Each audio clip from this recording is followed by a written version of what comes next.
The broadcast is now starting. All attendees are in listen-only mode. Hi, everyone. We are so excited to bring to you our next manager's webinar. So for those of y'all who don't know me, I am Bethany, Senior Operations Manager for Hand and Stone. And I'm Lauren, Regional Operations Manager. We're really excited to introduce you to our next topic, employee management, keeping the peace. Yes. Okay. So Lauren and I were incredibly excited about this one because managers, we've heard from a lot of you that employee management was a topic that you really wanted to hear about. Right, and how to handle the conflict with them in particular.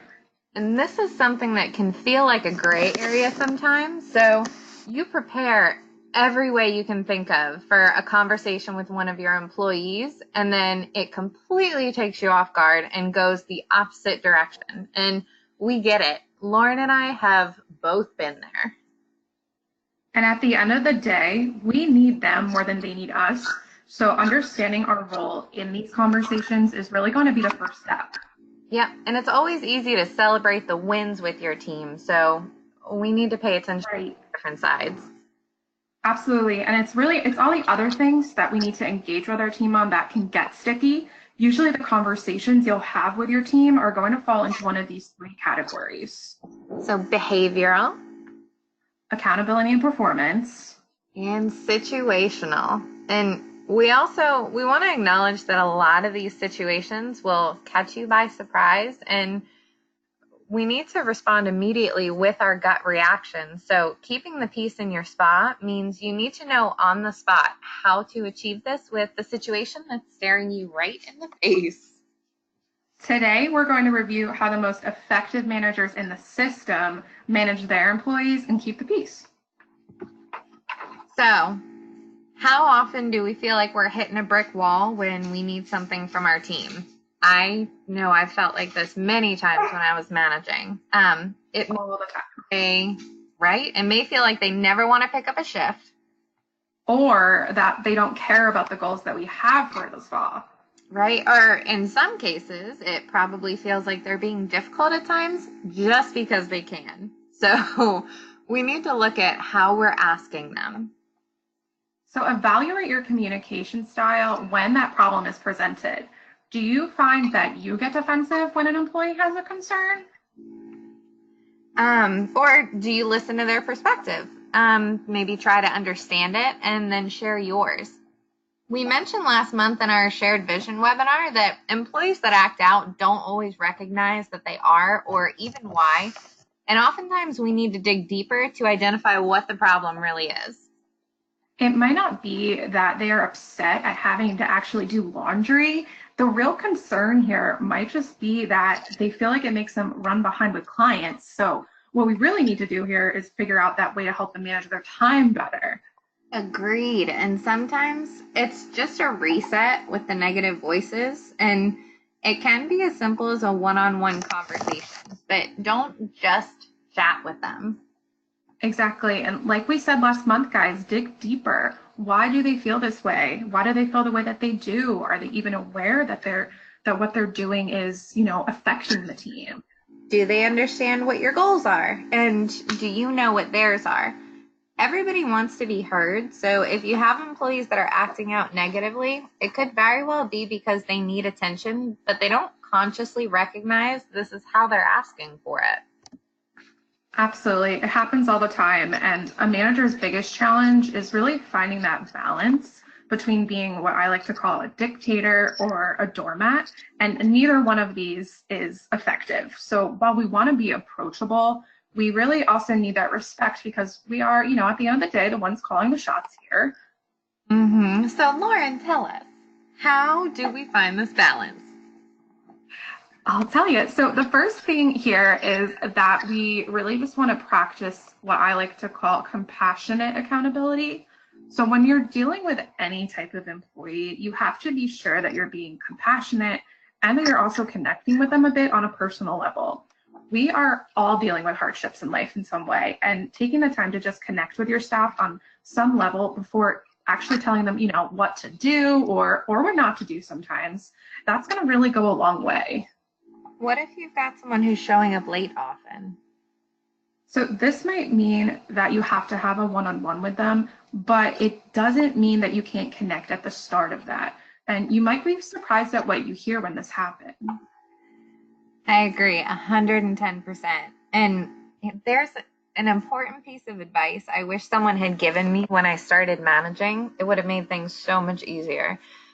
You don't have to agree with them when you enter into this conversation, but letting them know you disagree also does not work. There's no way to establish a partnership to solve this problem if you have a you versus them approach. Oh my gosh, amen to that. I mean, I think back to my days as a manager. If I knew someone was constantly, having car trouble or something like that, first I'm going to ask them how their situation was and show my empathy for their situation. It doesn't mean that I'm going to let that situation slide, but they really do need to see that we're human too and that we understand them. Then we can take a partnership approach. So, Yes. verbiage such as, I see how this is affecting your work here, and our clients are also getting upset with their beginning late.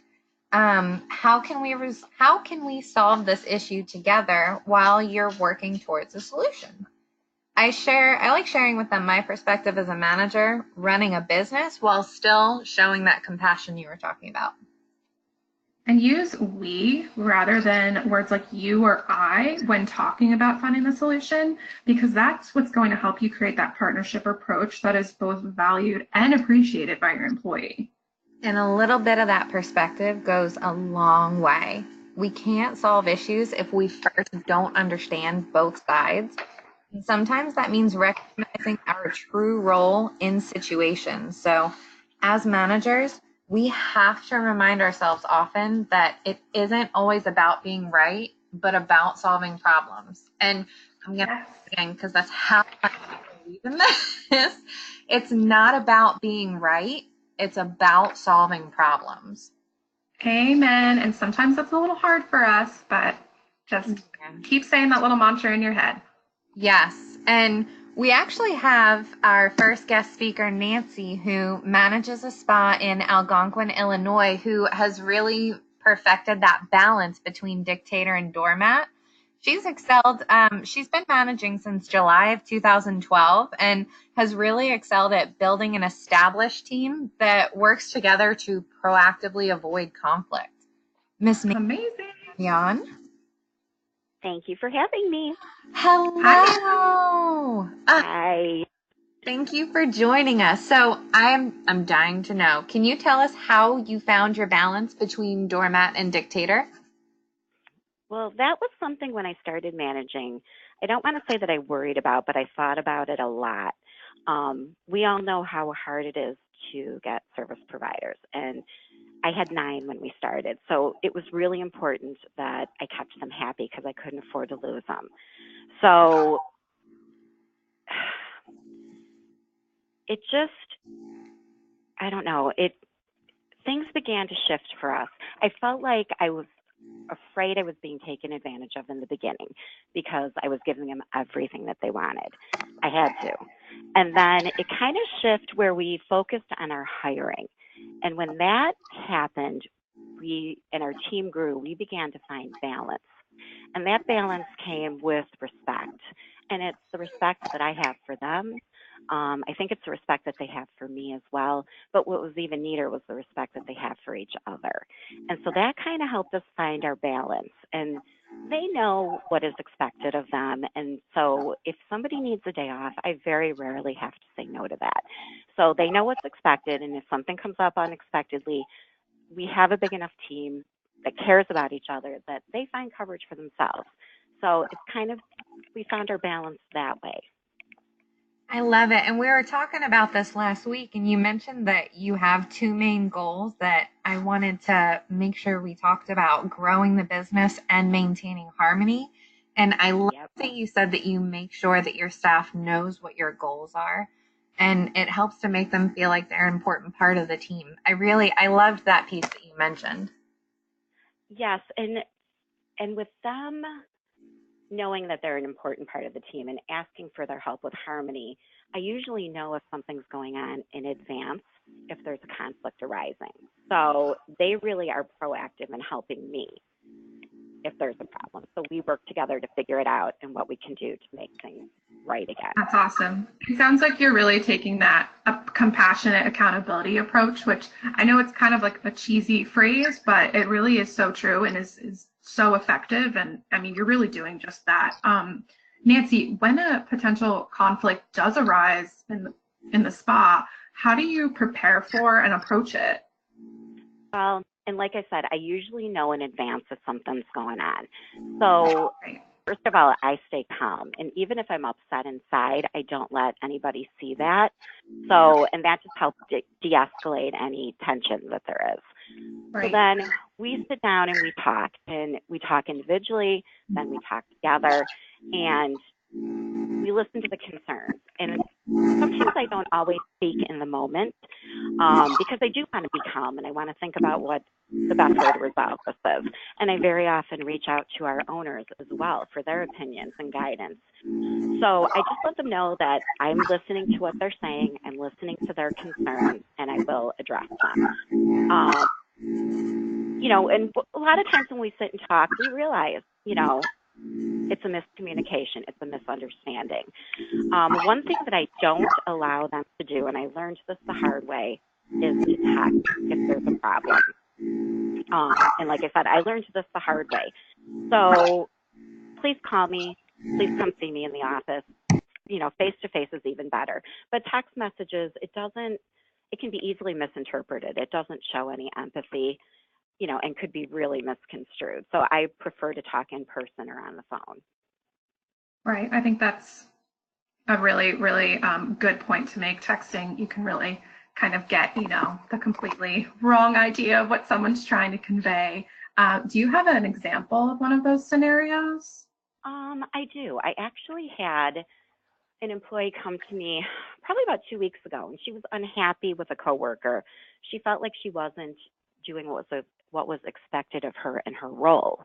And so I listened to her, and then we sat down together, and then we talked about it. And once they heard each other's side, they understood, you know, each other a little bit better. And it wasn't malicious. It was not with the intent to cause problems. It was just a misunderstanding, and things were corrected. Right, right.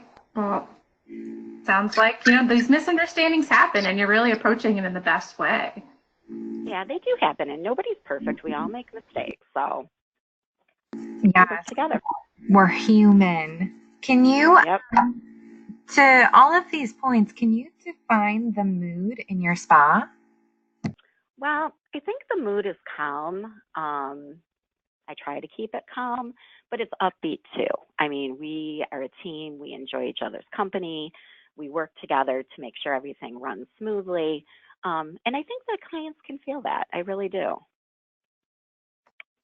You're absolutely right. And that's the kind of thing that it affects all different parts of the business. It's one of those things we can't always really put our finger on, but you perfectly. If you had, and I'm sure all of our managers have been waiting for this question, if you had one piece of advice for managers working to proactively avoid conflict, what would it be? I think being active in your spa, Fridays are extremely busy days. All of our rooms are full, morning and evening. So 15 minutes before the hour, I go out, talk to the front desk. What are we doing? How are we going to handle this? Then I go back, and as they come out of the rooms, I flip rooms for them. I clean stones. I fold towels. It's their busy day, and they need time to, you know, relax, get something to drink in between clients. So I'm a big fan of going back and helping. I eat lunch in the break room a lot, kind of get to know them. We end up having a really good time back there. And then if someone seems unhappy, I talk to them. And again, I rely on my staff to keep that harmony. And even last week, I had someone come to me and say she thought someone was unhappy. You know, we talked to her, what's going on? What can I do to help you? And, you know, it just gives them that support that they are appreciated, that I'm here for them if they need them. You know, it's just about caring. I agree. And that goes so far. Just doing those little things like helping them flip a room or sit in the break room with them. It not only helps with that mood in your spa that you were talking about, but their respect for you too. Yeah, they're getting on you're getting on their level. So that's, I mean, really, that's so amazing. It's something that I used to do as a spa manager. And you think it's so tiny, you know, eating lunch in the break room, but it goes so far in just creating that, you know, team environment where, you know, you're their partner. You're not, you know, this dictator over them. Right. Well, thank you so much, Nancy, for just getting real with us about how you manage conflict in the spa and sharing your story and some examples. We really appreciate it. I'm sure all the managers listening do too. Yes, thank you so much. Thank you. Thanks. All right. So, managers, I don't know about y'all, but I really liked hearing the question about Nancy's, asked Nancy about an actual scenario in her spa. So we thought that we would share a few scenarios for different conflicts you might run into in the spa. So behavioral is that first one that we were talking about. It can be quite the challenge. We all have had our share of bad apples spreading negativity in the break room or employees not getting along. Right. And don't let that negativity spread. Nope. So let's discuss the do's and don'ts of specific behavioral scenarios. So we've all had our share of the gossip queen or king of the break room, and often we get so fed up with some of these fantastical stories we hear that we choose to immediately punish or let that employee go, but that's not necessarily the right solution. Right. So press pause here. If you have an employee like this, as you work to connect with them, try a little bit of curiosity. Right. And ask them why they feel they have this behavior. What do they think is causing this behavior? Connect on a compassionate level by voicing how you are concerned with their seemingly unhappy feelings towards their jobs or coworkers. Yep. Just like Nancy said, don't jump to a punishment. There's always a why behind the what, and that's what's going to lead to that solution. Right. So, for example, when employees are butting heads, the first thing we have to do is remember we cannot pick sides. We're here to act as the translator in order to mend the relationship. Louder for the people in the back, please. Yes, our role is to mend the relationship, just like we were saying earlier. This often means speaking with each employee separately to hear their perspectives before bringing them together, but we have to remember our role in this. Right. If you don't understand both sides, you cannot solve the issue. So you can't skip this step. You also have to keep in mind that, you know, timing can play a serious role in keeping the peace here. So if we jump to bringing two employees into the office immediately after they have an argument, we're really only going to receive more of that immediate impulsive reaction. And that can sometimes be sad or angry or even dismissive.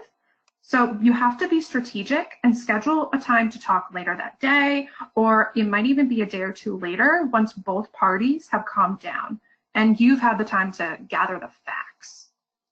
Sometimes we hear about a service provider pushing the front desk to do or not do something with their book when the manager isn't present. I mean, I've even heard this from spa associates in the middle of a field visit coming in to tell the manager that so-and-so said to block off the last 2 hours of their day because they need to leave. And this is the first the manager's hearing about it. Right, and the essays feel bullied and uncomfortable, and this just begins to cause a rift between the front and the back of the house, which we never want. So when this happens, we need to get to the bottom of why this provider is approaching them this way. So you want to listen to your essays, but don't take sides or jump to the defense of one particular side. Both parties' concerns can be addressed through a meeting with this service provider. So after asking questions to understand the provider's concerns and approach, just educate the provider on any policies or the best way to approach for the next time. You may also want to act as, again, the front desk's translator. So helping that provider see the situation from their perspective to better understand why their behavior is troubling. So sometimes we come into conflict when it comes to holding our staff accountable, whether it be for tardiness or poor performance even. And sometimes we immediately think of a write-up or a PIP, performance improvement plan, in these cases, but neither of these things are going to keep your employee happy nor motivate them. Remember, we've got to take a partnership approach with compassionate accountability in order to keep the peace. Amen to that, Bethany. So if you have an employee calling out or frequently arriving late, don't just jump to that write-up right away. Do ask if you can help them by adjusting their schedule to give them maybe, more time to make it in the morning. This has got to come before that harsher approach. Exactly. And it's also important to remind yourself that you do not have to have these answers before the meeting takes place. We don't have it all figured out sometimes, as much as we wish that we did, but that's what this partnership approach is for. So you're going to figure it out together. And this approach rings true for employees running behind in services as well. We as managers, just like Nancy was saying, can put our boots to the ground and assist in room flipping or set that employee up with more protocol training to help with their timing. Avoiding booking them is only going to result in less revenue, and that's not going to make them happy. It's not going to make us happy. The spa isn't going to get revenue. It's a bad solution all around. Yep, way bad. And essay performance is a common issue that all of us have faced. I know I did. And, sometimes we know that these essays can sell. So what the heck is going on, right? Yes, but don't let that frustrated side of you come out. Instead, check in with them personally and professionally. So why do they feel they're performing poorly lately? Or is there an area that they feel they need to be retrained on? Exactly. So develop that plan together and ensure that this plan also includes specific dates attached to it. This might mean a goal of conversion for the upcoming month and a date that your next check-in is, or maybe your next performance evaluation. And keep in mind, this plan might not just be work for your sales associate. It will also mean a bit of commitment on your part, and that might be for, more individual training time or something like that. Both you and your essay should sign off on this plan that you made together. Yes, absolutely. Documentation is key. So Bethany and I have heard our share of those cringeworthy moments in spas where people just make comments that they should not be making. It hurts. It hurts. Yes, it definitely does. And, the truth is we as people don't necessarily talk the same way in spa as we do in our day-to-day life with, our friends or family. It really does take mindfulness and practice and guidance from your leaders. And sometimes we may talk too much, forgetting that our clients are here to relax, not chat. So this is a common issue with our service providers. Rather than punishing this behavior, though, it's a simple, friendly reminder in conversation of what our goals for the session are to make our client feel relaxed and relieved of pain and stress. Exactly. And we can't achieve that goal if we chat about personal matters. Not to mention, we don't want to cross any ethical lines. No way. So sometimes there are moments when an employee makes what seems to be a careless mistake. Millennium, as we all know, requires that concentration and attention to detail. So when an error occurs that results in a loss in revenue, we can often feel super, super frustrated and might even be a little angry at our sales associate for it. It's really easy to jump in or to want to jump in and tell that employee everything that they did wrong, but this doesn't prevent the issue from happening again or exactly make that employee feel happy about coming to work. Right. So rather than punishing and telling an employee what they did wrong, you might even want to start with a compliment. I know you're angry, but hey, it works. Start with that compliment such as, I loved how connected you were with Linda at checkout, and then state what the issue was and ask questions to solve the why behind why it happened. And that verbiage might be, I noticed you didn't charge Linda for her microderm at checkout, so we did end up having to comp that fee. So why do you think that you made this error? You're asking questions to identify whether this was due to just a lack of focus or a lack of knowledge on how to perform this task. Regardless of the answer, show them how to do this for next time and confirm they understand and feel confident to do it when it happens again. Remind them of the importance of staying focused when performing actions in Millennium, and maybe even offer to spend some more one-on-one time training them in specific tasks if needed. Yes, and really, that show instead of tell. It's going to go a long way. Remember, guys, we have to get on their level and be that helpful partner. You still acknowledge the problem, and now you're training them on the solution.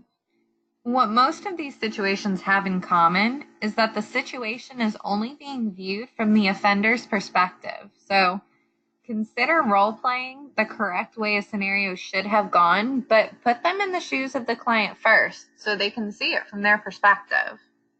It sounds a little cheesy, but this does work. And with any of these scenarios that we spoke about, there are really 3 key pieces to keeping that peace and resolving your issues. And that's going to be your preparation, your approach, and your follow-up. So before jumping into your discussions with employees, make sure that you collect the facts and understand the issue at hand. Have to do your research. Let's use an esthetician as an example. Let's say Linda has a severely low retail percentage, and we've noticed her not showing her clients retail after services. We've heard her complain she has no time to show product and that she doesn't like the lines that we carry.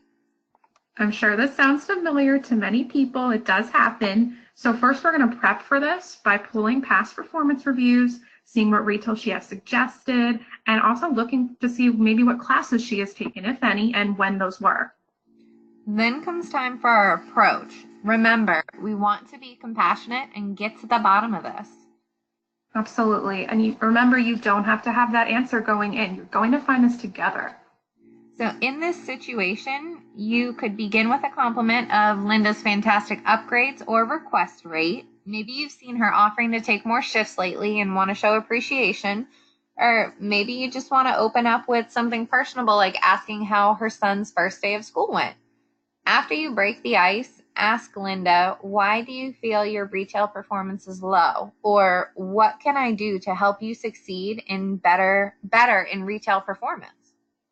Right. And you may want to ask her if she feels that she was well trained on our products.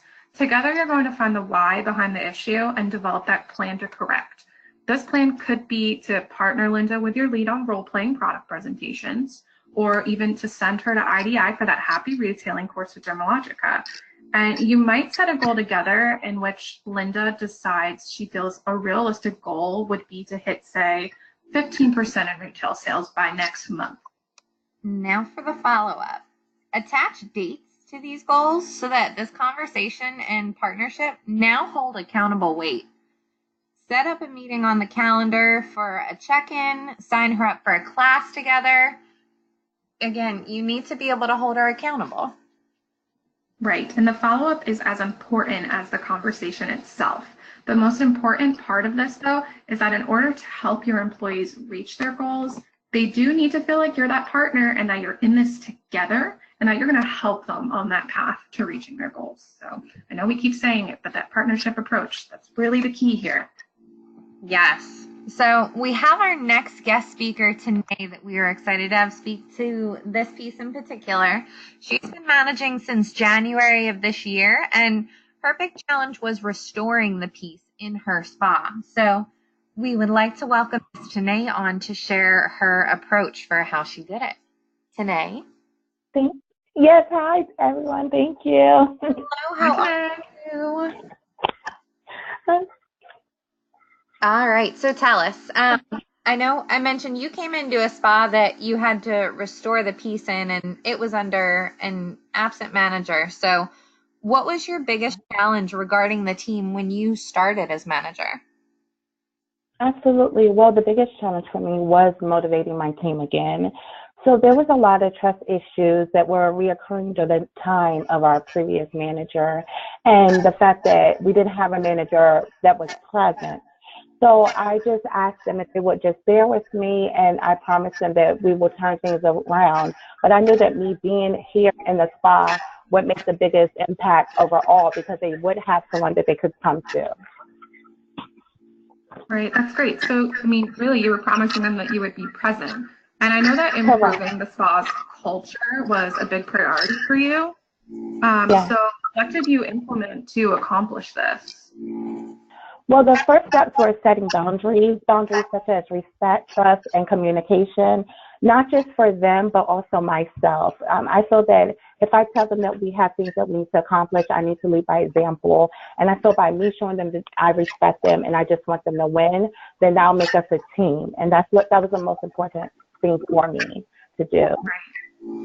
I like that. Setting those boundaries of respect, trust, and communication. And I like that you're making a point to lead by example. And I've seen you do that in your spa as well. So Oh, thank you. so far. Thank you. Can you tell me how, because I know you had a fair bit of it, how did you minimize conflict within your spa? Yes, so my biggest thing is I want everyone to win. It was a big, we had gone through a lot from our front desk staff to service providers. At one point, I only had about 4 service providers on a Friday. And so I just made it clear that we need to come together. I want everyone to be in harmony. I wanted to make it an enjoyable, workable environment. And I just felt that if we had that in play, then our clients will feel comfortable with coming in and trusting us to, perform their services for them. So professionalism is very important to me, and I am big on customer service. So I just felt that if we display that we do care and we appreciate those members or those clients coming in for the first time, that we can make them a part of our family here. And so that I just wanted our behavior to reflect not just when we're together, but to people walking in and out of the spa. Oh my gosh. Got it. And I love that a lot of your answers are very similar. A lot of the things that you're putting into play are very similar to what Nancy has put into play for years, because this is the right approach. This is how you make it happen. Exactly. Yeah, it really is true. And I mean, of course, there must have been times where you felt overwhelmed. So did you ever feel doubt or uncertainty with this? And what did you do to get through those times? Absolutely. To be honest, you all, I never get overwhelmed, but I did get frustrated. Sorry. I did get frustrated, and I felt the frustration came more so from the front, which represents our spa. I felt like the essays that I had on when I took over, they did not display customer service to the people that were coming in and out. The phone calls, I got so many complaints about the way that they answered the phone calls. So my biggest challenge, more so than just staffing my service providers, was to build my front desk team. I kind of was upset because I was just like, oh my gosh, like, it's not hard to be friendly and smile and stand up and make people feel welcome. But the fact that they were not displaying that, I realized it was a problem. So I looked at myself, and I was so lucky to be able to go to the training in March. And I had Mr. Jarrett, he was one of my trainers, and he said, you need people who reflect you. He said, you're bubbly, you're friendly, you're welcoming. You need a staff that represents you. When I tell you all, I call Bethany all the time. She is so helpful to me. And I was just like, Bethany, what am I doing wrong? Like, I feel like I'm hiring people for them to not show up, or I have to let them go because they're not displaying good customer service. And she told me it does take time, but she gave me the confidence, and also the owner, Andrew, to let me know that if you know it's not right, then it's not right. So I went through the process of letting 4 different spa associates go. And when I tell you, it was the best thing that happened, because when I did not have people to fill those times, I filled those times, because if it was anyone to come into the spa, I want to represent us giving them customer service, how they should receive it, and let them know that we want them to feel like a family. So once I kept going at it, and I listened to the phone calls, and I let them know, you guys, we could have been a little bit more polite to this client. And I don't just tell them when it's bad. I let them know, I love how you answer the call. You make me want to come and get a service with you. So I also don't just give them the negative feedback. I let them know when they are doing amazing as well. So that was my frustrating part. I feel like I'm finally getting on the path to building a strong front desk team. Oh, I love it. That's awesome. That really is awesome. And I love Thank that you. you're sharing the positive with them also, not just coming to them when there's something negative happening. That's so Exactly. Yeah. Yes. so. Thank This is my you. favorite question. If you had one Yes. piece of advice for managers dealing with conflict right now, what would it be? Yeah. Okay. So I listen to this myself all the time. I always feel if you listen, you learn, you think, communicate, and decide. I think sometimes where conflict comes into play is a lack of communication. What I make sure I do every single shift, and I literally talk to every single person I have on the schedule for the day. That's a part of my duties here every day. Before I even get to be my cancellations or returning phone calls, I know who's coming in at what time. I try to catch them before they go into that client to make sure they're okay. Once you have built a foundation with your team, you learn their behaviors and you learn their moods. I could tell when one of my service providers or one of my SAs are not on today. And so I just take a little time. Like I learned my team loves junk food. I don't eat chocolate, but I buy it for them all the time. And so I literally keep a jar. I keep a jar in my office. And it's like a little kind of a conversation piece for us here. I tell them, come in, sit down, and I offer them some sweets. And they open up to me. Also, even if I'm not on the schedule for today, I let them know that I am available. It takes me no time to return a call or a text, even if I'm not working, because I feel being a manager, you're always working. It may be something I don't need them to wait until they see me the next day to discuss with me, because I want to know if everything is okay. So I just make sure I listen to them and I just see if, okay, maybe this person is just having an off day. I don't want that to be displayed to the client, but I know if I'm able to find out what's going on, it may not just be they're in a bad mood. It could be something personal. So I always try to learn the behaviors of everyone I have on my staff. I keep communication lines available to everyone. I let them know, send me a text. I am right here. I live 20 minutes away if you need me. And also, I make a decision off of what we have discussed. I have learned that the people that I had to let go, it was only because they were not willing to adjust to our new way of providing that good customer service and being a team. It's not we're coworkers, we're a team here, and that's always important to me. And so I want them to know, I want them to win, I want them to make money, I want the spot to do well, and I want our clients to all say they loved our location and they want to come back. So that's important to me. So I learned you have to learn your staff in order for it to work successfully.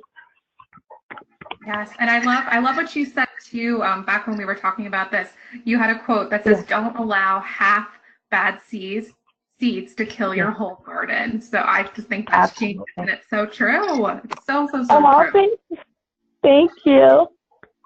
So Miss Danae, we thank you so much again for coming on to share your story from someone who's right now. You've been working real hard and to really build that positive culture, and I'm sure there's a lot of other managers out there going through the same thing that are feeling the same way. So thank you for sharing your tips and tricks.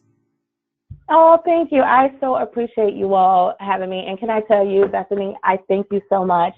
You are wonderful and you helped me to grow. So thank you. Oh, stop. You're going to make me blush. People are going to think you played that. She had no idea. But it's the support that I receive from the owner, from Bethany, from my the other managers. It means a lot because it helps to build you as well. So I feel it's all a team effort. So I enjoy it. And thank you so much for having me. Thank you, Miss Danae. You have a good rest of your day. Thank you. I appreciate it. Don't worry, guys. We didn't pay her to say that. But anyways, so defining and establishing your culture is really just as important as maintaining it. And some managers have been in spa since day one and established their culture the spa currently has. And then there's others who have walked in on what may or may not be a good culture. Yes, just like Miss Today. So ask yourself, what is the mood of your spa? Is there a negative cloud over your spa? And if there is, how do you restore it? We're going to tell you. So, dun, dun, dun. So the first thing I'll say is the first step is not always easy. So are you ready? Are you listening? Humble yourself. Your goal has to be to keep the peace, not to be right or take sides, and it will never benefit you big picture to take sides.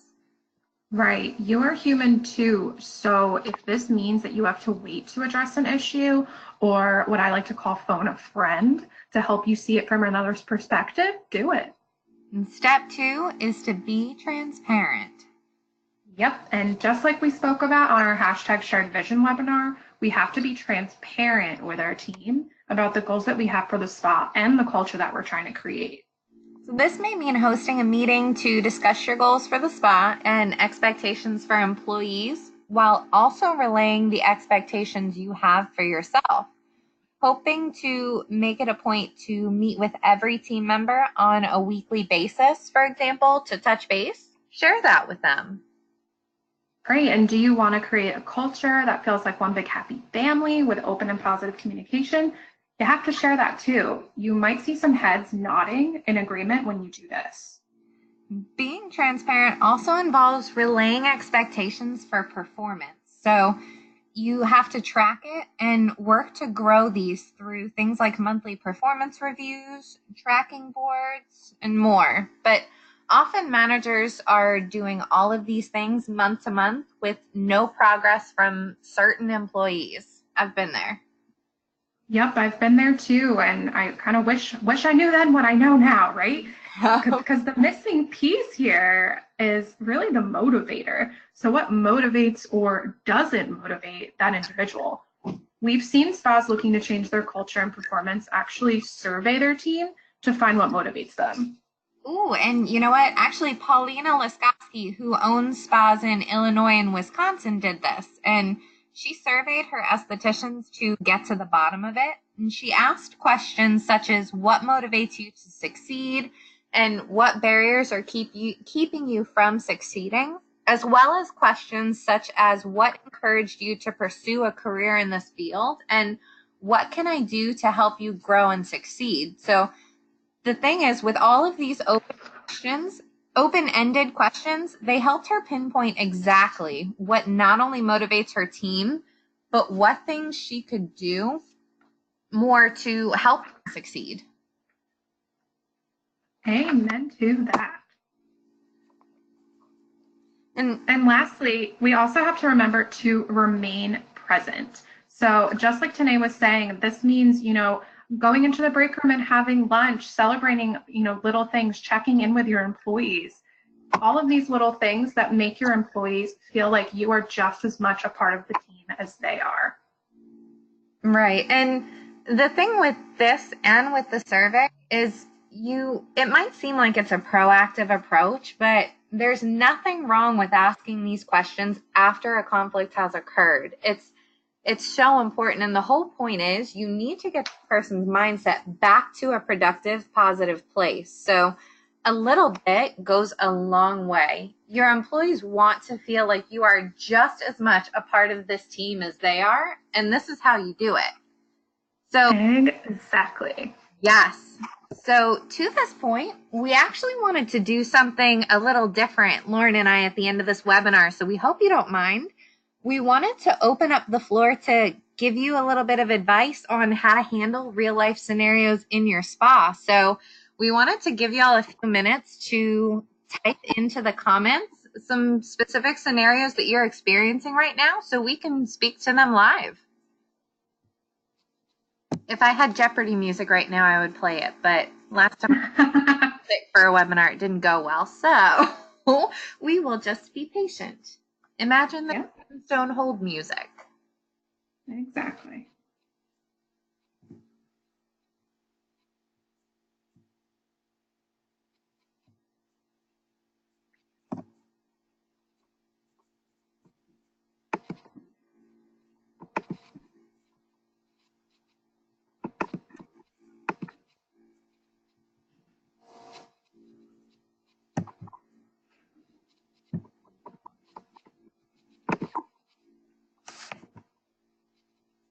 All right, we're going to give it just another moment to give everybody a chance to kind of type in.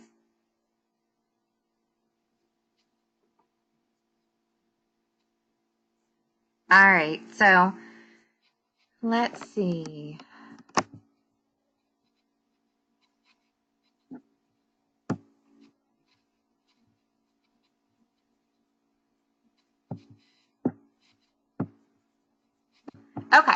So we've got a couple on here that we're going to go ahead and speak to. We're not going to be able to get to all of them just because there are so many and we're so excited y'all are sharing these with us. So, but we do want to make a point to speak to some of the more common ones. So I've got one example. Best practice for keeping spa associates professional at the front desk between clients. So I'm assuming when there's nobody in the lobby. So it's always, the perspective is always going to be a little different when there's no clients in the lobby. Everybody tends to kind of let their guard down a little bit and relax a little bit more. So keeping them focused on what their goals are. So this could involve a couple of different approaches, whether it's giving them ownership of their own task and empowering them to kind of take hold of something. This could be any number of things, from restocking gift bags, and that's their whole focus during like a busy card season, all the way up to calling clients that have built up packages to work to get them in. You want to give them ownership of a task so this feels like their spa too. It's that partnership approach. And you also, you want to keep in mind the perspective piece also. So kind of share with them your perspective as a manager trying to keep the business running and why you need a little bit of help from them, and give perspective also on sometimes why they're more comfortable, for example, sitting on their cell phone at the front desk, which I know we all hate. Right. We definitely all hate that. And also keep in mind, this time between what I always call transition hours is the perfect time for your role playing and what I like to call prepping or doing a roundup for that transition hour ahead. So show your SA team how to look at the book and assess what prospects do we have coming in, what prospects do we have coming out. Okay, let's role play those scenarios really quick. Okay, Linda, you have this member coming in. Let's look at her history. What enhancement can we offer her? And that way they're always preparing for that transition hour ahead to get those memberships, make the most money that hour with enhancements and product. All of this is what you have that time for in between. So don't let it just be sitting around. Have them do their tasks, like Bethany said, and prepping for what's ahead. Give them that ownership over these prospects and these members coming in and out. Right. And to piggyback on this particular one, there's another issue that someone sent in as far as addressing the issue of staff not doing what they're supposed to be doing when there's no leadership in the spa, like maybe later in the evenings, without sounding like a dictator, or having and including, it looks like, giving them more respect to the spa associate lead. So again, we're going to sound a little bit like a broken record, but it's about that perspective. So if you're noticing this with one or two particular spa associates, what you want to do is have this conversation with them, find out what's causing them to disregard some of these tasks, or what is causing them to maybe disrespect the lead spa associate. I know there's some spas I've been in where there's a team of a couple of spa associates that have been there together for quite some time, and one person gets promoted and it rocks the boat a little bit. But what you need to make sure that you're doing is finding out the other spa associates' perspectives. If you do notice this, doing those constant check-ins with them and making sure they understand how valued they still are as a part of the team. So in some spas, this might mean doing a regular check-in with them. It might mean giving them empowerment or empowering them to kind of take on a task that is solely theirs, similar to what we were saying a little bit earlier. But you need to just kind of sit down and have a real conversation with them. Definitely. So I actually, I see a couple of questions here regarding when is it okay to do a write-up, and I see here what's the best advice for an employee that thinks it's okay to yell at employees, and no matter how many conversations you've had with them, it still continues and it makes employees uncomfortable.